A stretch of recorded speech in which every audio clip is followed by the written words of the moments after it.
दुकान वाले ने सोचा, देखो प्रभु के लिए कैसी बातें कर रहे हैं रसखान। कहा महाराज यदि इतनी ही चिंता है तो आप स्वयं लेकर के आओ, पहना दो। तो रसखान जी कहते रे कैसी बातें कर रहे हैं, मैं ले आऊंगा। रसखान जी के मन में ये बात लग गई कि दुकान वाले ने कहा यदि इतना ही प्रेम है तो तुम खुद ले आओ। रसखान जी गए, उन्होंने अपने हाथों से जूतियां बनाई। दूसरे दिन जब वो पानी की दुकान पर आए तो उनसे कहा, पान वाले से कहा, अरे भैया देखो मैं जूतियां बना करके ले आया हूँ, अब ये बताओ इनका क्या नाम है, ये कहाँ रहते हैं, क्या करते हैं। तो दुकान वाले ने कहा इनका नाम है श्याम सुंदर। जब प्रभु छोटे से थे तो उनका नाम श्याम सुंदर था। उनके अनेकों नाम थे, सब तो अपने अपने नाम से पुकारते थे ब्रज में। तो कहा इनका नाम श्याम सुंदर है, क्योंकि उन्होंने बचपन की तस्वीर देखी थी जिसमें माए ठाकुर जी बैठे हैं, पैरों में चरण पादुकाएं नहीं है। तो कहा अच्छा। बोले कहाँ मिलेंगे? बोले वृंदावन में मिलेंगे, जाकर के ढूंढ लो, मुझे इतना नहीं पता। कहा ठीक है भाई, जब मैं जूतियां बना के ला सकता हूँ तो मैं जाके पहना भी सकता हूँ। बेचारे रसखान जी हाथों में जूतियां लेकर के खुद स्वयं नंगे पांव जा रहे हैं आज ठाकुर जी के लिए जूतियां लेकर के। भक्तों, कोई भी भक्त मिलता हर भक्त से पूछते, भाई श्याम कहाँ मिलेंगे, श्याम कहाँ मिलेंगे, सबसे पूछते। कोई भी भक्त मिलता हाथों में जूतियां ले, मन में यही भाव है कि ये श्याम सुंदर हमें मिल जाए बस, क्योंकि उनसे श्याम सुंदर नाम बताया गया।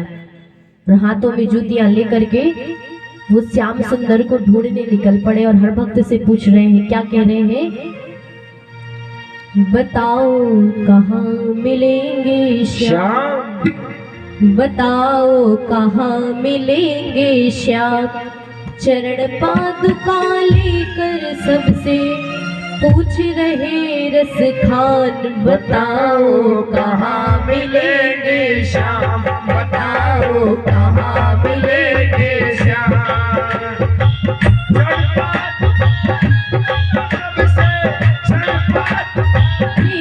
सबसे पूछ रहे रसखान, बताओ कहाँ मिलेंगे श्याम, बताओ कहाँ मिलेंगे श्याम।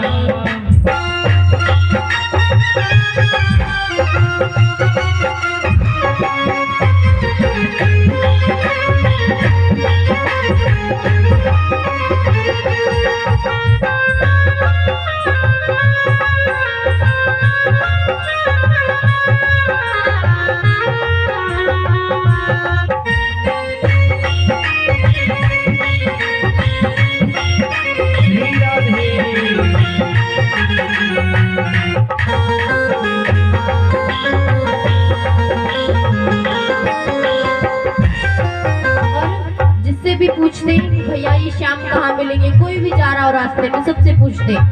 तो भक्त कहता कि अरे जिसको तुम पूछ रहे हो वो कैसा दिखता है, कुछ तो तुम्हें पता होगा, कुछ तो बताओ उसके स्वरूप के बारे में। तो रसखान जी कहते हैं वो नन्हा सा बालक है, सांवली सी सूरत है, वो नन्हा सा बालक है, सांवली सी सूरत है। घुंघराले उसके पहनता मोर मुकुट है, बाल घुंघराले उसके पहनता मोर मुकुट है। नैन उसके कजरारे हाथ नन्हे से प्यारे, नैन उसके कजरारे हाथ नन्हे से प्यारे।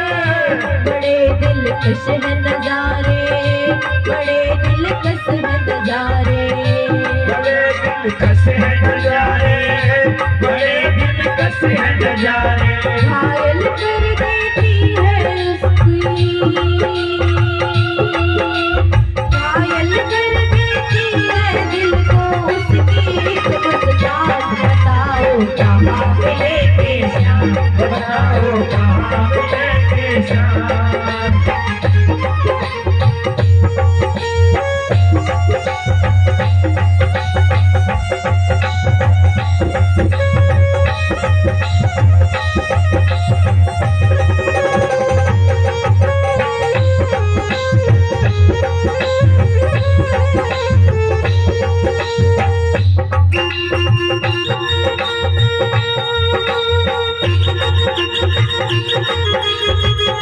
तो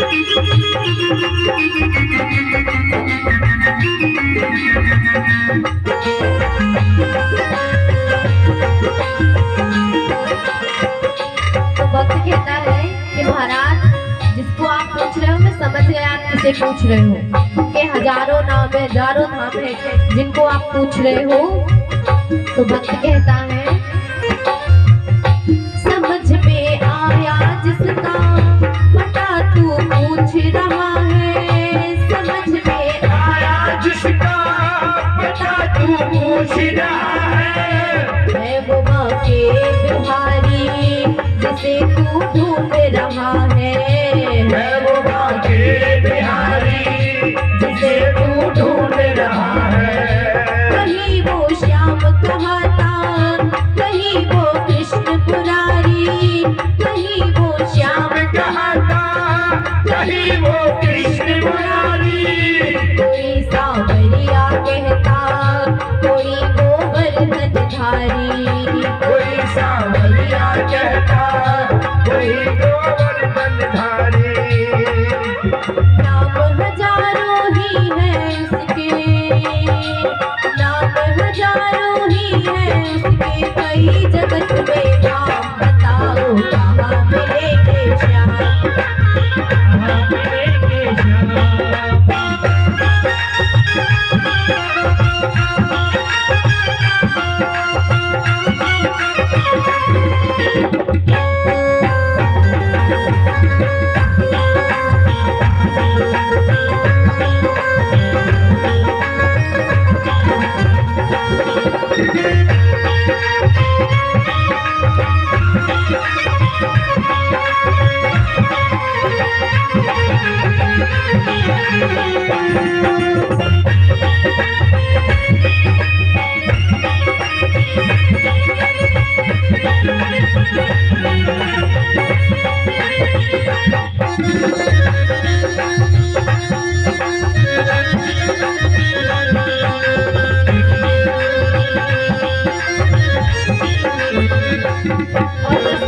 ढूंढते ढूंढते हमारे शाम को वृंदावन पहुंच गए, बांके बिहारी जी के मंदिर के पास।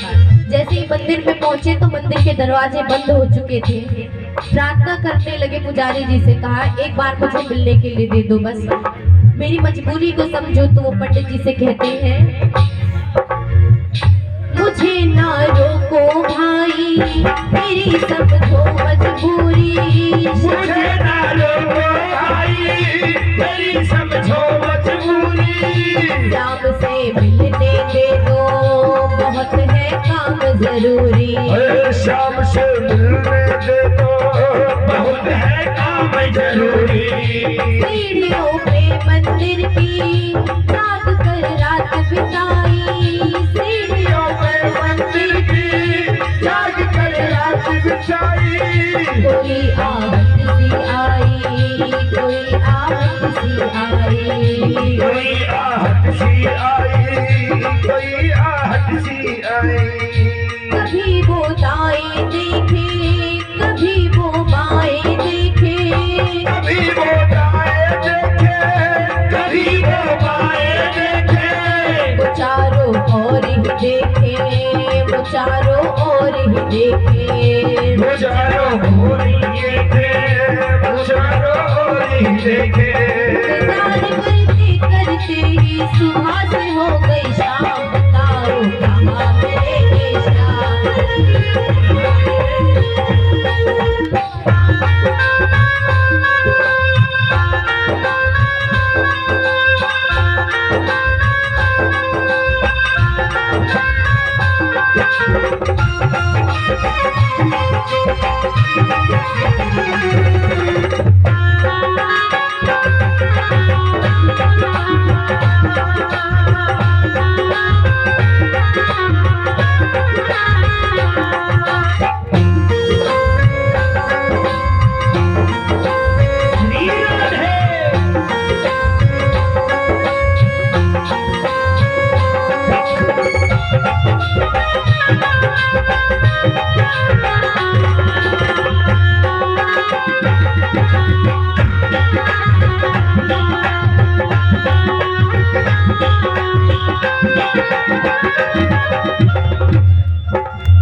वृंदावन बिहारी लाल की।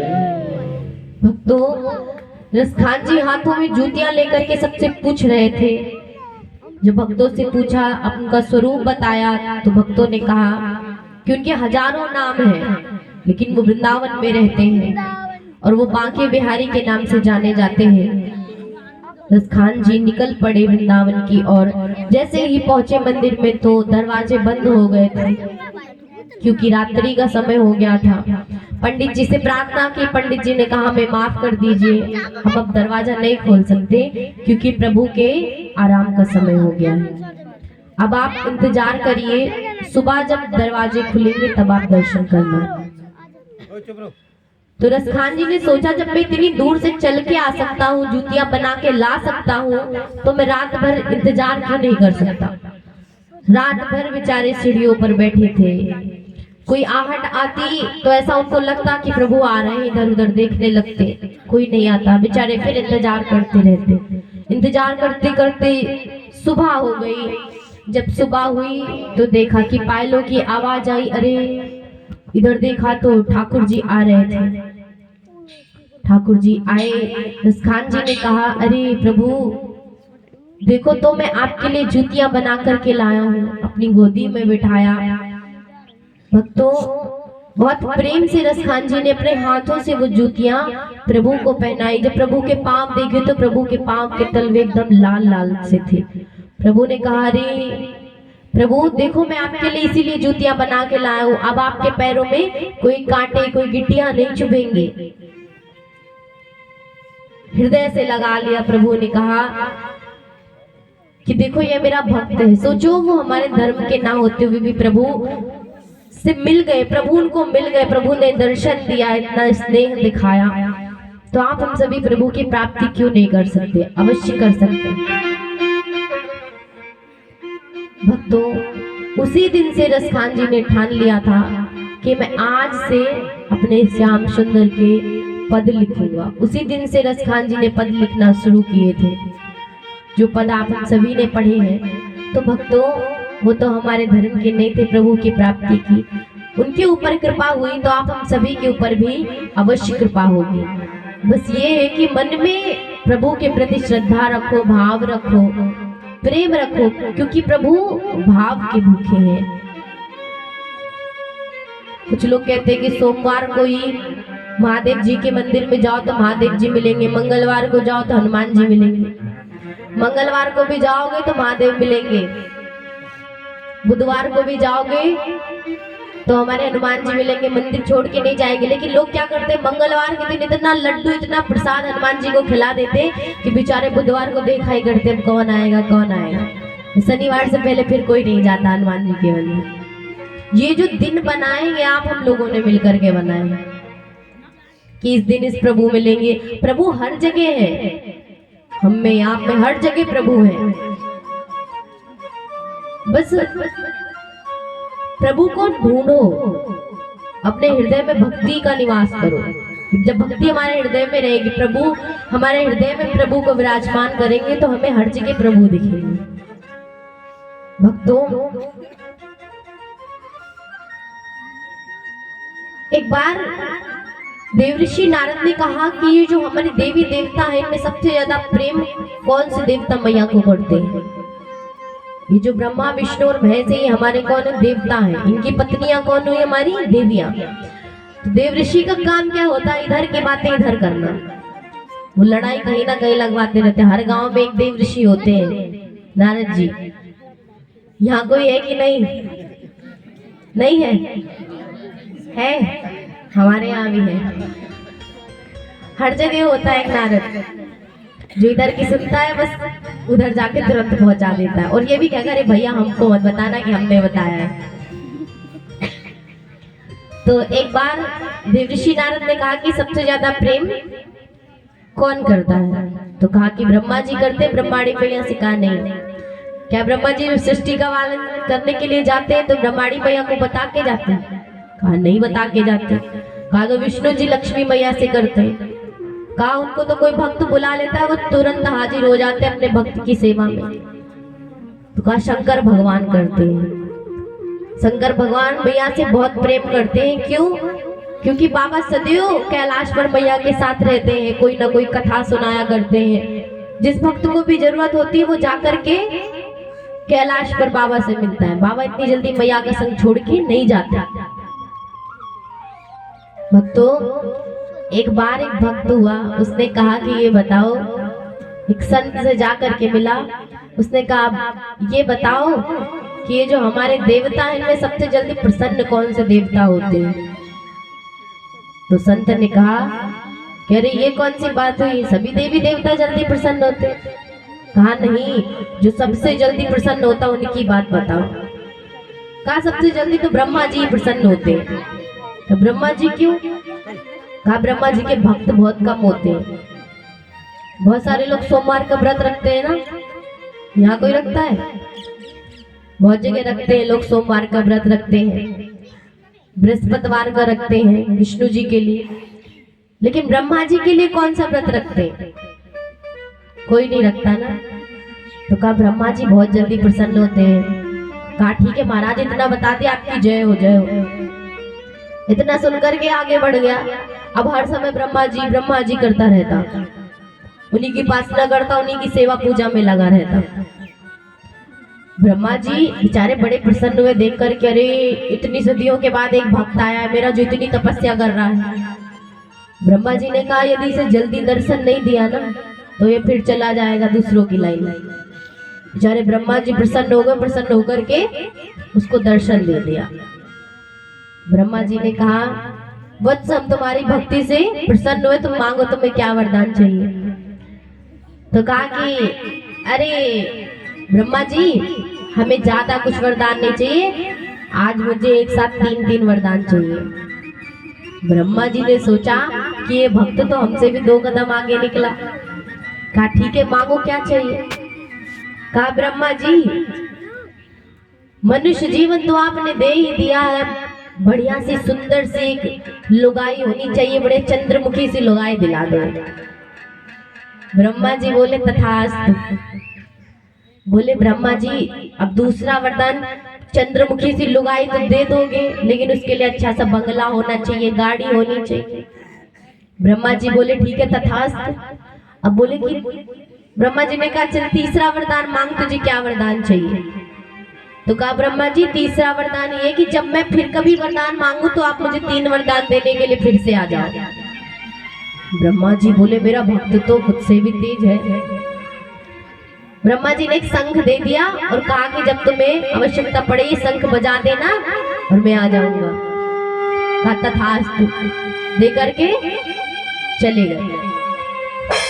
अब वो भक्त बढ़िया खूब आराम से रह रहा है, चंद्रमुखी लुगाई के संग गाड़ी बंगला सब कुछ है।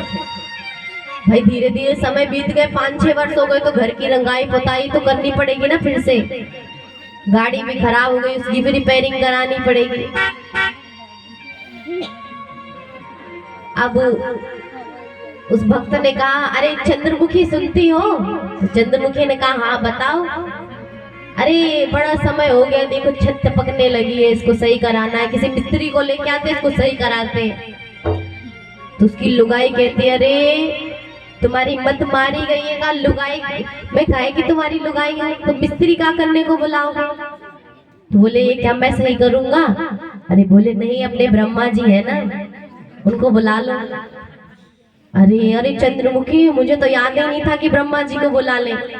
शंख लिया और शंख बजाया, जैसे ही ब्रह्मा जी आ गए। ब्रह्मा जी ने कहा तथास्तु वत्स, मांग तुझे क्या वरदान चाहिए? कहा देखो ब्रह्मा जी, आपने लुगाई दे दी, गाड़ी दे दिया, कई वर्ष बीत गए हैं, छत टपकने लगी, लेकिन इसको सही कर दो। ब्रह्मा जी सोचे कैसा भक्त है मेरा, मुझसे छत सही करवाएगा, लेकिन अब वरदान दिया था तो पूरा तो करना ही पड़ेगा। ब्रह्मा जी ने छत सही की। बोले ब्रह्मा जी काफी समय हो गया, दूसरे वरदान में ये गाड़ी वाड़ी सही करा दो थोड़ी, कोई भी काम होता बस ब्रह्मा जी को बुला लो। ब्रह्मा जी ने कहा तीसरा वरदान मांगो, क्या चाहिए? तो तीसरे वरदान में यही मांगता कि जब मैं 3 वरदान मांगू आप फिर आ जाना।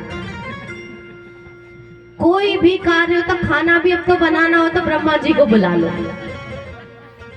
अरे बेचारे ब्रह्मा जी ने सोचा, बड़े परेशान हो गए ब्रह्मा जी। कोई भी कपड़े भी धुलने वॉशिंग मशीन में डालना भी तो ब्रह्मा जी को बुला लो। ब्रह्मा जी ने सोचा ये कैसा भक्त बना लिया हमने अपना, बड़े परेशान बेचारे। ब्रह्मा जी कैलाश पर गए बाबा के पास। बाबा से कहा, बाबा मैं बहुत परेशान हूँ, बहुत दुखी हूँ, मेरा एक भक्त है। अब वरदान तो मैंने दे ही दिया खुशी में आकर के, क्योंकि मेरी भक्तों की संख्या कम। अब मैं क्या करूं, आप ही कुछ उपाय बताइए। तो बाबा ने कहा कि देखो इसमें मैं आपकी कोई सहायता नहीं कर सकता हूँ, आप जाकर के सरस्वती मैया के पास जाओ, उस स्वर की देवी है, उन्होंने चाहा तो सब कुछ ठीक हो जाएगा। ब्रह्मा जी बेचारे भगे भगे सरस्वती मैया के पास पहुंचे, मैया को प्रणाम किया, पूरी बात बताई। मैया ने कहा, ब्रह्मा जी आप परेशान मत होइए, सब कुछ ठीक हो जाएगा। इधर सरस्वती मैया जाकर के उस भक्त की वाणी पर विराजमान हुई, उसने शंख बजाया, ब्रह्मा जी आए। इस बार ब्रह्मा जी ने बिल्कुल भी देरी नहीं लगाई, तुरंत आ गए। कहा, वत्स मांगो तुम्हें क्या चाहिए। कहा, महाराज पहले वरदान में ये वरदान दे दो कि मैं सदैव खुश रहूं और मुझे आपसे मांगने के लिए कभी हाथ ना फैलाना पड़े। ब्रह्मा जी ने कहा, तथास्तु दूसरा वरदान मांग। कहा, ब्रह्मा जी दूसरा वरदान ये है कि मेरा परिवार सदैव खुश रहे, आपकी कृपा बनी रहे। ब्रह्मा जी ने कहा, तथास्तु तीसरा वरदान जल्दी मांग। ब्रह्मा जी सोच रहे कहीं सरस्वती मैया चली न जाए। कहा, प्रभु तीसरा वरदान ये दे दो कि आपने जो कुछ भी दिया मैं उसमें सदैव खुश रहूं, और मैं आपसे ये जो मैंने कार्य करा इसके लिए मैं क्षमा चाहता हूँ आपसे। ब्रह्मा जी ने कहा, कोई बात नहीं, तथास्तु तू सदैव खुश रहे। और ब्रह्मा जी चले गए। इतना परेशान कर लिया ब्रह्मा जी को कि बेचारे इतनी जल्दी में थे, तथास्तु कह के चले गए। तो बताओ, मनुष्यों को देखो प्रभु से मांगते भी है तो क्या मांगते, धन दौलत मांगते जो किसी काम का नहीं है, आज है कल नहीं रहेगा। क्योंकि भक्तों ये जो हमारा शरीर है, ये समझ लो कि हम प्रभु को इसका किराया दे रहे हैं। किराया कैसे देंगे, प्रभु का नाम ले करके और तक पहुंचा कर। क्योंकि जिस दिन परमात्मा ने याद कर लिया उस दिन हमें कोई नहीं रोक सकता। तो भक्तों ऐसे ही कहा कि सबसे ज्यादा प्रेम कौन करता है, तो बताया गया कि बाबा मैया से करते। तो कहा कि ठीक है, अब देव ऋषि नारद, जैसा कि मैंने बताया उनका काम इधर से उधर, तो पहुंच गए कैलाश पर। उन्हें पता था कि बाबा कैलाश पर नहीं है। गए देखा तो कैलाश पर बाबा नहीं थे। मैया ने देखा तो नारद जी ने देखा करके छोड़ दिया, वापस आ रहे थे। मैया ने आवाज लगाई, अरे देव ऋषि कहाँ जा रहे हो। कहा, मैया अरे बाबा से काम था, बाबा दिखे नहीं तो इसलिए मैं वापस जा रहा हूँ। कहा, कोई बात नहीं, आओ, बड़े दिनों के बाद आना हुआ, क्या बात है बताओ। कहा, मैया बाबा कहाँ गए हैं। तो कहा कि बाबा मुझे पता नहीं आज कहाँ गए, किसी कार्य से गए होंगे बाबा। तो कहा कि अच्छा। कहा, मैया कोई बात नहीं, बाबा आएंगे तो मैं फिर आ जाऊंगा।